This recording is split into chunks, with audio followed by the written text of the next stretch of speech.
아내가 죽었는지 살았는지는 내게 더 이상 중요하지 않았다. 그저 밝은 태양빛이 보이고 그보다 더 밝은 사랑하는 아내의 미소를 보고 있고, 그리고 그것이 인간으로 태어난 내가 앞으로 나아가야 할 궁극의 목적지라는 것. 그것만으로 내 마음은 꺾이지 않고 견고할 수 있었다.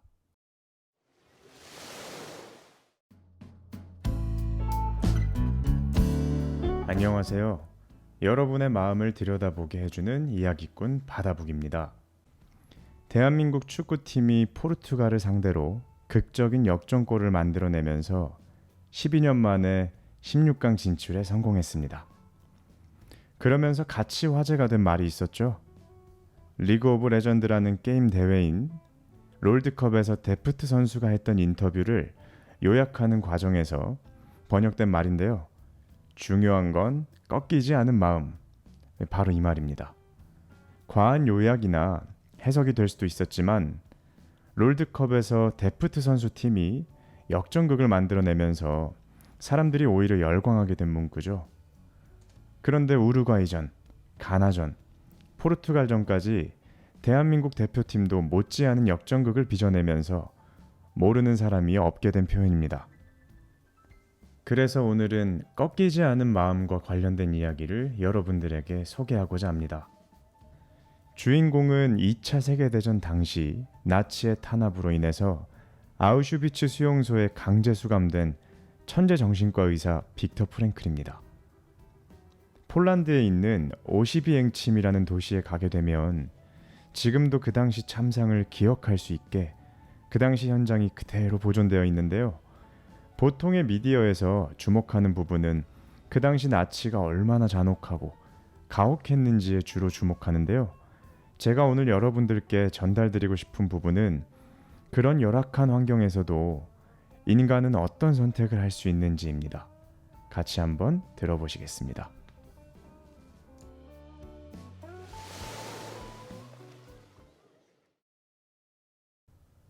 나는 정신과 전문의다. 나치의 기세는 꺾이지 않고 그들의 탄압으로 인해서 난 아우슈비츠에 수감되어 있다.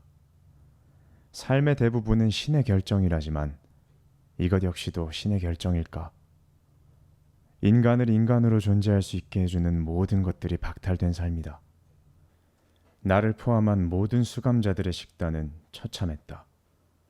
벽돌처럼 딱딱하고 톱밥이 섞인 반죽으로 만든 바게트빵. 맛은 고사하고 기본적인 조리 위생도 갖춰지지 않은 스프를 배급받는다. 그마저도 누군가의 눈에 들지 못한다면 건더기도 없는 멀건 국물인 경우가 허다하다. 그렇게 지낸 지 얼마나 흘렀을까? 우린 모두 다 똑같은 모습이다. 말라 비틀어졌고 기운이 없고 또 무기력하다. 그럼에도 나는 계속해서 부정할 수 없는 인간 삶의 어떤 진리를 끊임없이 느끼고 있는 중이다. 그것은 바로 인간을 구원하는 것은 사랑 안에서만 가능하며 사랑을 통해서만 실현된다는 위대한 진리의 말이다. 나치가 우리를 탄압했던 방식은 정말이지 너무나도 지저분한 방식이었다. 인간으로 존재할 수 있는 토양인 인간성을 마치 사채업자들이 음흉한 미소로 갚아야 할 이자를 독촉하듯이 야금야금 빼앗아갔다. 우리에게 배정된 여러 가지 노역에는 이곳에 있는 사람들의 배설물을 치우는 일도 있었는데, 그것을 치우는 과정에서 우리는 더럽다라고 느껴서도 안 되는 인간 이하의 존재였다. 만약 누군가 옷이나 피부 어딘가에 튄 오물을 닦는 시도라도 하는 순간 바로 무자비한 폭력의 대상이 되었다. 그렇게 우리는 신체와 정신을 잠식당했다. 그러나 역설적으로 나의 영혼을 조금 더 깊게 만드는 것은 가능했다. 시를 쓰고 노래를 부르고 독서하길 좋아하는 감수성이 예민한 사람들은 아무래도 신체적으로는 매력이 없었는지도 모른다. 샌님이라고들 하던데 그건 어느 정도 사실이었다. 같은 일을 시켜도 풀썩 쓰러지기 일쑤였으니까. 그런데 이런 사람들의 내면은 어땠을까? 그들의 자아는 상대적으로 덜 손상됐다. 그건 바로 그들은 그들의 신체와 정신을 탄압하는 잔인한 현실에서 벗어나서 도망칠 곳이 있었다. 내면 깊숙한 곳에 언젠가부터 쌓아왔던 상상력으로 만들어진 벽돌로 만든 단단한 정신의 안식처. 그곳까지 함락당하지 않을 수 있었으니 비록 신체적이고 물리적인 힘이 약하더라도 체력이 강한 사람보다도 이 빌어먹을 수용소의 생활을 더 버틸 수 있었으리라. 이것을 느낄 수 있는 일화를 소개하고자 한다. 어느 날 이른 아침, 우리는 여느 때와 마찬가지로 작업장을 향해 가고 있었다. 구령 소리가 들렸다. 발 맞춰서 걸어 이 형편없는 벌레들아. 죽을 만큼 맞고 싶지 않으면 한 번에 말할 때 들어라. 어? 지금도 귀에 생생하게 들려오는 소리다. 오싹함을 느끼지도 못할 만큼 추운 폴란드의 겨울이었다. 수용소 문을 통과할 때 탐조등이 우리를 비추었다. 겨울 날씨만큼 매서운 명령에 부합하지 못하면 마치 약속이나 한 듯이 냉혹한 발길질이 따라왔다. 만약 춥다고 허락 없이 모자를 귀까지 눌러 쓴 사람은 더 큰 벌을 받았다. 그렇게 얼마나 걸었을까? 그 와중에 감시병들은 계속해서 욕설과 고함을 내지르며 개머리판으로 우리를 핍박했다. 다리가 불편한 사람은 옆 사람 어깨와 팔에 의지해서 걸었다. 물론 도와달라는 말은 할 수가 없었고 우린 계속해서 서로의 눈치를 확인하며 부축 아닌 부축을 해줬다. 입을 여는 순간 앞서 말한 발길질과 폭력이 날아올 것이고 그것을 떠나서 잔인한 추위 때문에 설령 말하는 것을 허락받는다 해도 말할 기운조차 없었다. 그때였다. 우리 중 용기 있는 한 남자가 갑자기 이렇게 속삭였다. 만약 마누라들이 우리가 지금 이러고 있는 꼴을 본다면 어떨까요? 정말이지. 마누라들이 별일 없이 잘 있으면서 지금 우리가 당하고 있는 일을 몰랐으면 좋겠어요. 그 말을 듣자 나는 아내가 생각이 났다. 사랑하는 나의 아내. 소식도 들을 수 없지만 잘 있는 걸까? 꽁꽁 얼어붙은 빙판 위에서 미끄러지고 넘어지고 계속해서 서로를 부축하고 힘든 사람이 더 힘든 사람을 일으켜 세우면서 한참 동안을 비틀거리며 걷는 동안 우리는 한마디조차 하지 않았다. 그러나 우리 모두는 서로 무슨 생각을 하고 있는지 아무런 말을 주고받지 않아도 알고 있었다. 모두가 지금 각자의 아내 생각을 하고 있다는 것을 말이다. 가끔씩 나는 하늘을 바라보았다. 햇살이 반사돼서 저마다의 밝기로 빛나는 백사장의 모래알들처럼 내가 바라보는 하늘 위에는 늘 그렇게 별들이 빛났다. 그리고 지금은 동이틀 무렵이니 별들이 하나둘씩 빛을 잃어가고 아침을 알리는 묘한 분홍빛이 먹구름 뒤에서 모습을 드러내고 있었다. 하지만 아무리 그래도 내 머릿속은 온통 아내 모습뿐이었다. 나는 내가 사랑하는 그녀의 모습을 스케치북에 그리는 그림처럼 그려나갔다. 그녀의 얼굴부터 외형이 모두 다 완성되었을 때 나의 아내는 나에게 말을 건네주었고 우린 그동안의 일상에 대한 대화를 나누었다. 아내는 내게 웃기도 하고 또 일상의 이야기를 해주기도 했으며 이내 진솔하고 용기를 주는 눈빛도 보내줬다. 이것이 실제이든 내 관념 속의 상상이든 상관없었다. 내 아내는 그때쯤 떠오른 태양보다도 훨씬 밝게 빛나고 찬란했다. 밝은 태양과 그보다 더 밝은 나의 아내를 만나던 그때 불현듯 어떤 깨달음이 내 머리를 관통했다.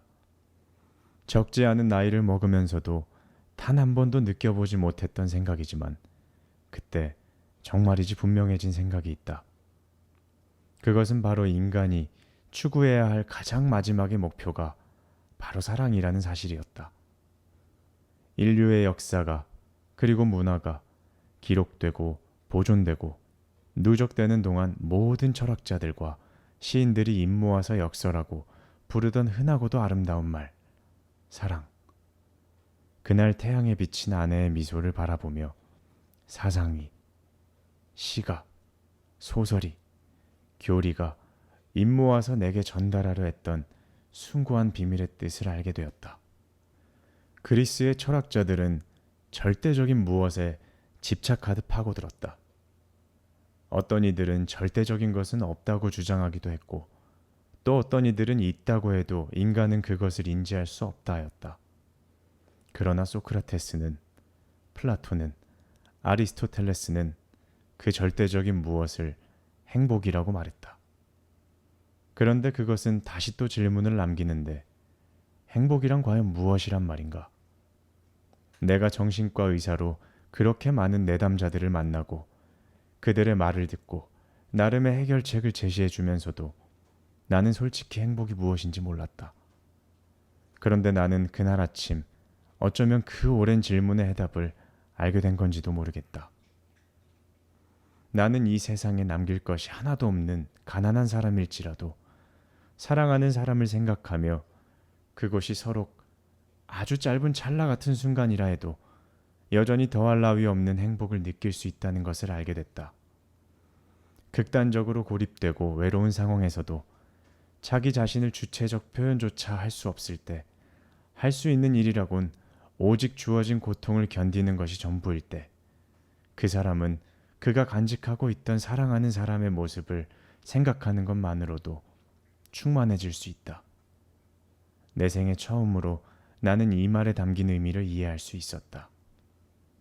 천사들은 한없는 영광 속에서 영원한 묵상에 잠겨 있나니 나를 그대 가슴에 새겨주오.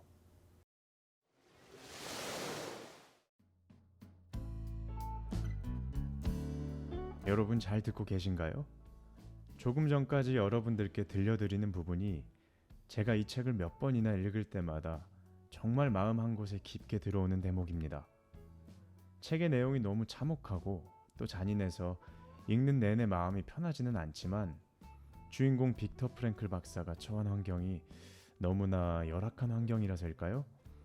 어떤 것이 인간을 인간이게, 인간일 수 있도록 만들어주나 라는 생각을 하게끔 만들어주는 대목이라고 생각합니다. 겨울엔 추우니까 우리 일상에서도 그냥 일찍 일어나서 나가서 걷기도 힘든데 그 날씨보다도 혹독한 유럽의 겨울 날씨에 부실한 옷을 입고 중노동을 하러 가는 길에 느낀 깨달음이 참 숭고하다는 생각도 해봅니다. 그런데 이런 행복에 젖어 있을 무렵 여긴 아무래도 수용소니까요. 그냥 둘 리가 없겠죠. 또 감시병의 폭력이 시작되고 깨달음의 순간도 같이 멈추는데요. 그 다음은 어떻게 진행될까요? 같이 한번 들어보시죠.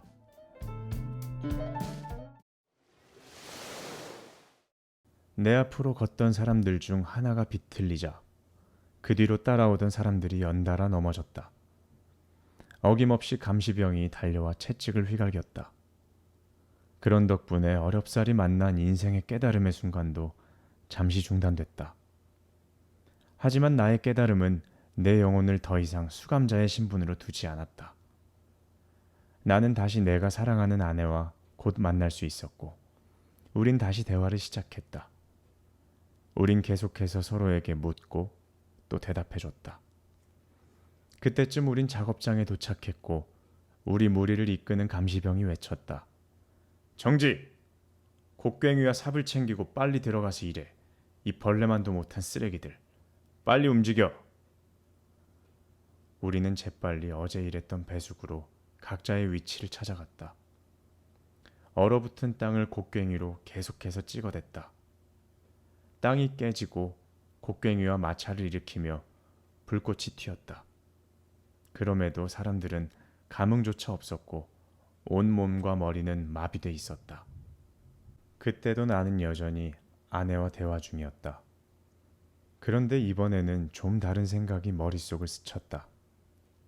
곰곰이 생각해보니 나는 아내가 지금 살았는지 죽었는지조차 몰랐다. 그러나 지금 내게 밝게 웃어주고 계속해서 말을 건네고 답하는 저 사람은 분명 내가 사랑하는 나의 아내였다. 그 순간 나의 마음에는 또 다른 깨달음이 찾아왔다. 우리가 일하는 작업장은 빛이 들어오지 않은 밀폐된 공간이었지만 나의 내면은 태양빛과 또 다른 색깔의 빛 덕분에 정말이지 밝았다. 다른 빛의 정체는 사랑은 사랑하는 사람의 육신을 초월해서 더 먼 곳까지 간다는 새로운 깨달음이었다. 그 깨달음의 메시지는 구체적으로 이런 것이었다. 사랑이란 육신 같은 물리적 존재에서 벗어난 영혼, 내적 자아 같은 저 너머의 존재 안에서 더욱 깊은 의미를 갖게 되는 것이구나. 내가 사랑하는 존재가 진실로 존재하는지, 혹은 현재 살았는지, 죽었는지, 그런 것쯤은 하나도 중요하지 않다. 수용소에는 오고 가는 편지도 없었고, 만일 있다 해도 저들이 그 편지를 곱게 읽게 해줄 리가 없었다. 나는 아내의 생사 여부를 알지 못했고, 확인할 방법조차 없었다. 하지만 그 두 번째 깨달음의 순간부터 그것은 내게 더 이상 문제가 되지 않았다. 정확히는 알아야 할 필요도 없었다. 나치의 탄압을 비롯한 어떠한 종류의 억압과 폭력도 내 마음 깊은 곳에 굳건하게 쌓아 올린 아늑한 벽돌집에서의 내 사랑의 굳건함, 내 생각, 그리고 내가 사랑하는 사람과 나누는 대화를 방해할 수는 없었다. 아주 만약 어떤 연유로 그때 아내가 죽었다는 것을 알았더라도 나는 전혀 상관하지 않고 아내 모습을 떠올리는 일에 내 시간을 바쳤을 것이다. 그리고 우리가 나누는 정신적 대화 역시 아주 생생하고 만족스러웠을 것이다. 그때 내가 아내에게 건넸던 대화를 끝으로 나는 이 회고를 마치고자 한다. 여보, 이렇게 만나게 된 우리가 낯설지만 나는 너무나도 반갑습니다. 날씨가 어떻든 내가 수감되어 있는 이곳은 고립되고 괴롭고 외롭습니다. 그치만 오늘 나는 신께서 주신 깨달음의 순간으로 당신을 다시 만날 수 있게 됐습니다. 몇 번이고 죽을 생각을 했지만 그 선택을 하지 않은 것이 얼마나 다행인지 모르겠습니다. 나를 그대 가슴에 새겨주세요. 사랑은 죽음만큼이나 강한 것입니다.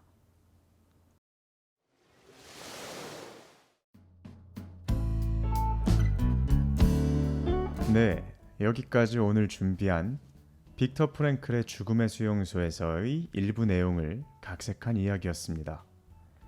제가 영상 제작을 마무리하는 이 시점은 대한민국 대표팀이 브라질과의 16강 경기를 마무리한 직후입니다. 전반의 대한민국 대표팀은 브라질 축구팀의 몰아치는 공격에 4점의 실점을 내주고 말았었습니다. 개인적인 생각이지만 이때 대표팀 선수들만큼이나 힘겨워 보였던 사람들이 있었는데요. 바로 축구 경기 해설진들이었습니다. 뭐라 말을 잇기 힘들어하는 모습, 그래도 상황을 조금이라도 더 밝게 묘사하려고 적절한 단어를 찾아 헤매는 모습이 참 안타까웠습니다. 그러나 후반전에도 끝까지 악착같이 뛰던 우리 선수들의 모습을 보면 지금 보고 있는 것의 외면은 축구이지만 어쩌면 진정으로 시청하고 있는 것은 저 사람들의 집념이 아닐까 하는 생각이 들었었습니다. 그리고 후반전 교체 투입된 백승호 선수의 코너킥에서 흘러나온 공에다가 쏜 중거리 득점포까지 그 모습이 참 드라마틱했었습니다. 누군가의 과한 번역이기도 했지만 단순한 유행어를 넘어서 아마 내년 상반기까지 사람들의 입에 계속 오르락내리락 할 말일 것 같습니다. 중요한 것은 꺾이지 않은 마음. 여러분, 이제 연말입니다. 한 해가 잘 마무리돼 가고 있나요? 혹시 뜻대로 되지 않은 결과에 좌절이나 실망을 하셨는지요? 예전에 지금은 돌아가신 고 현대그룹의 정주영 회장이 인터뷰에서 했던 말입니다. 나는 전쟁으로 인해서 내일 죽을 위기에 처한 게 아닌 이상 우리 모두는 생각하는 만큼 시도할 수 있고 이룰 수 있습니다. 라는 말이었습니다. 죽음의 수용소에서 그토록 그리던 아내를 만날 수 있는 것이 바로 인간이라는 존재라고 생각합니다. 오늘 들려드린 이야기를 통해서 여러분들께서 바래오던 모습들을 그릴 수 있기를 바라고 또 여러분들 중 몇몇이 이미 그런 모습을 그리신 분들이 계시다면 이미 그린 그 그림에 짙은 선이나 선명한 색상을 한 획 더 추가할 수 있었으면 좋겠다는 생각입니다. 이상으로 여러분의 마음을 들여다볼 수 있는 이야기를 들려드리는 이야기꾼 바다북이었습니다. 다음 주에 또 다른 이야기로 찾아뵙겠습니다. 들어주셔서 감사합니다.